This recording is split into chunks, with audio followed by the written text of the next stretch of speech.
Dr. Pettiegrew, I happen to be a fan of public education. My daughters are in public schools here in Ohio, and can you talk a little bit about the value of a public education and the value that it brings to students and community? It's been under attack a little bit the last few years. Can you talk a little bit about why it's still so important? Absolutely. Thank you for having me today. Sure. I'll talk about my own personal experience. Education, public school. I came up in Northeast Ohio, went to Bedford, was at Cleveland State. All of my degrees come from Cleveland State. Believe in public education, and it is the reason I'm sitting here with you today. It truly has prepared me for the task that I have at hand, educating East Cleveland schools students. Public education is the thing that could take you from a student in East Cleveland where the family of four is making anywhere from $25,000 to $27,000 below the poverty level. Education can take you to where you can get a high-paying job. We were just talking to some folks working with our children at Shaw High School, where the median income of some jobs we're looking at in manufacturing are in the $60,000-$70,000 range. Median income again in East Cleveland is below $30,000. So public school and going to public school and taking advantage of the things that public school can offer can actually change your life and your family's life.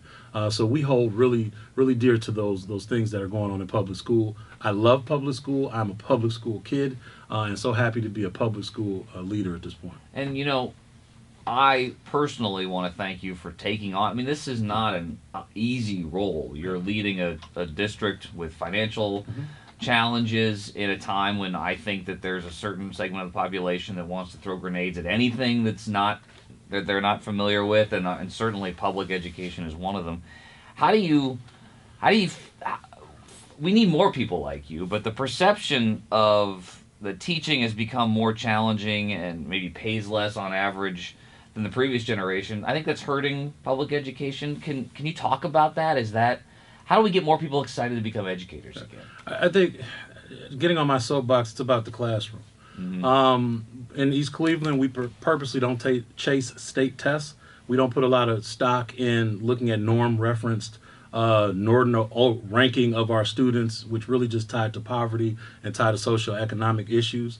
What we're trying to do is make sure that our students are college and career ready and that they're moving in the right direction when it comes to their families and their experiences. So rather than teaching how to pass a test, we're talking to students about how to create a pathway, how to grab pathways that'll accelerate the pathway that you have in your own life. Listen, you're struggling with poverty, the students that I'm dealing with. You're struggling with some of those societal issues. I got abandoned buildings that they walk past. There's no grocery store. There's no bank. So these things are what are the daily reality of my student. Now, what happens in the classroom? We're trying to teach curriculum that ultimately was approved in Texas or in some other state. We're looking at standards, and we're trying to go to a test, but that test won't put food on the table.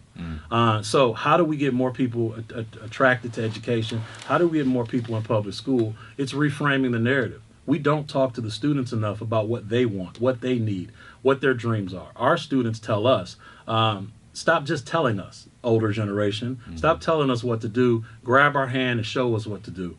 So they're asking for more authenticity.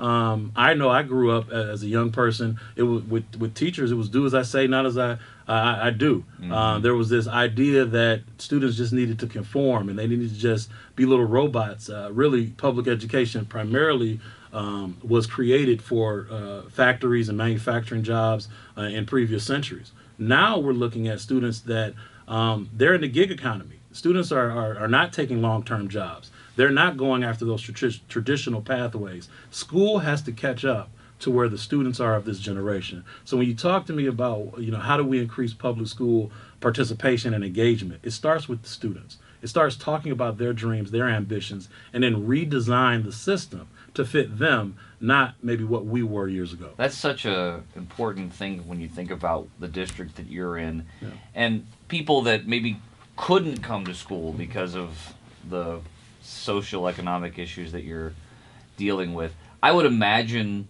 that that's resonating and that messaging was getting more people back into the public school system.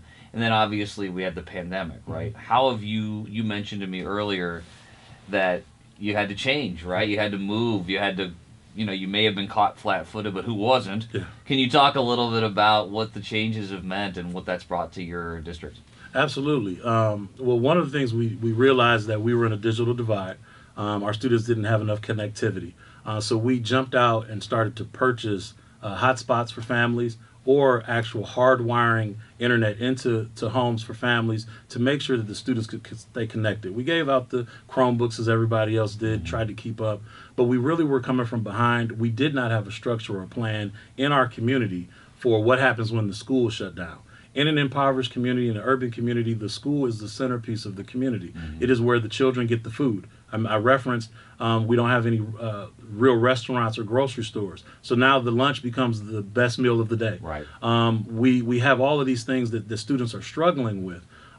So again, this is the focus in East Cleveland. We're trying to make sure that our students get the opportunity to move the social economic ladder. Poverty creates a stain across the entire community. It really puts people into traumatic moments, and it triggers folks. We see all kind of things that happen as effects of poverty. The solution is economic mobility. The solution is showing students something different than these careers that they see on TV or on Instagram. But now we're trying to bring forth people that are in the community, people outside of the community that have non-traditional jobs to show students more than just the things that maybe they've been told. This has been fascinating for those of us that maybe don't spend a lot of time in your area, right? We're talking with Dr. Henry Pettiegrew, CEO of the East Cleveland Public School System. So, Doctor, there's people like me in the suburbs, and we hear these stories. We know the value of public education, and we think, okay, yeah, this is a challenged school district. How can we help? Is there a way to help? Is that, every little bit I think sometimes can add things, but the needs of the students, the needs of the administrators and the teachers, what are they? What could people in the community outside of East Cleveland do to help grow the floor? Absolutely. Again, and if the word of the day of my interview today is economic mobility.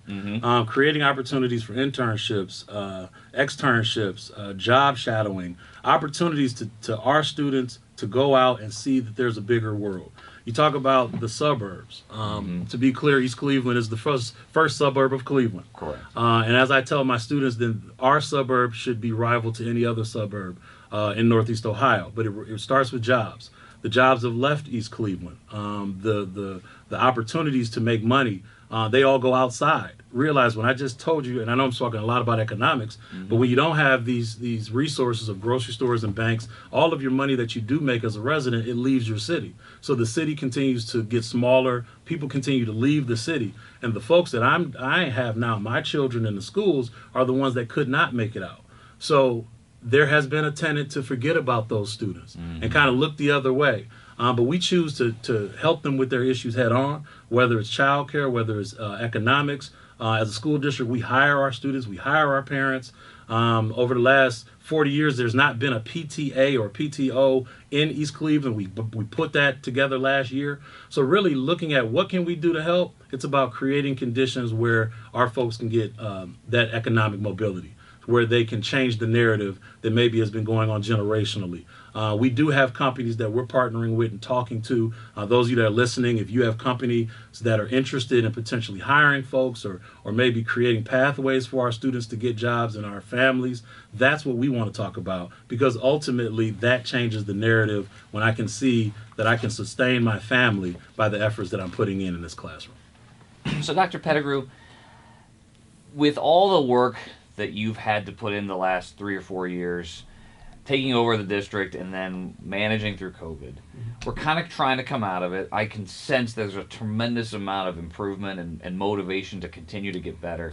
If you, in 3 or 4 years, look down the road, what would be something you'd really like to see happen in your schools? What do you want to see happening in the school district? Something that you can really hang your hat on and be proud of? Currently, we are under academic distress due to House Bill 70.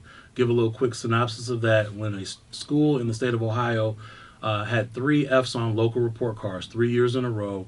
They went through a process called the Academic Distress Commission. So that's where I came in. The state hired me to come into this school district and to change things and to take over this school district.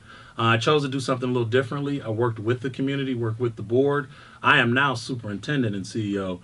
So I've transitioned from just the CEO as the state appointed me. Now the board has confidence in me as well to lead this school district. So I just wanted to make a little bit of that, For sure. that comparison is all. We're trying our best to link up resources. Our students don't have the resources. They don't have the navigation skills. The home, when 53% of the homes in East Cleveland are single parent homes with no partner present. That's from the U.S. Census. That creates challenges with students' attendance. That creates challenges with being able to have parents buying into those things we're trying to do. So that's the ground, that's the footwork that we're really trying to do. East Cleveland is a model of the nation where we don't, again, chase test scores, but we have a scorecard. And really, we're focused on GPA, passing classes. Do you have mock interview skills? Have you gone and got some soft skills through extracurriculars and leadership skills? Those are the things that we found employers are truly hiring. So when I look 5 years on the road, I would like us to be off the Academic Distress Commission, which we plan to do that next year. We are exceeding expectations every year. Last year, we met 10 of our 20 metrics. We only need 11 for us to change the narrative in our district and for us to go back to be a locally controlled district. So when I see the future, I see a bright future in East Cleveland. I see economic development, and I see students that are there, that live there, in the community there, revitalizing themselves through some of the efforts that we're doing in the school district. Well, Doctor, this has been inspiring to me, and I hope to those listening, right? The work you're doing is both some of the probably the most challenging work you've ever had and probably one of the hardest jobs in our community, but at the same time it's got to be somewhat rewarding when you see the progress being made in these kids and these students. So thank you for all you're doing.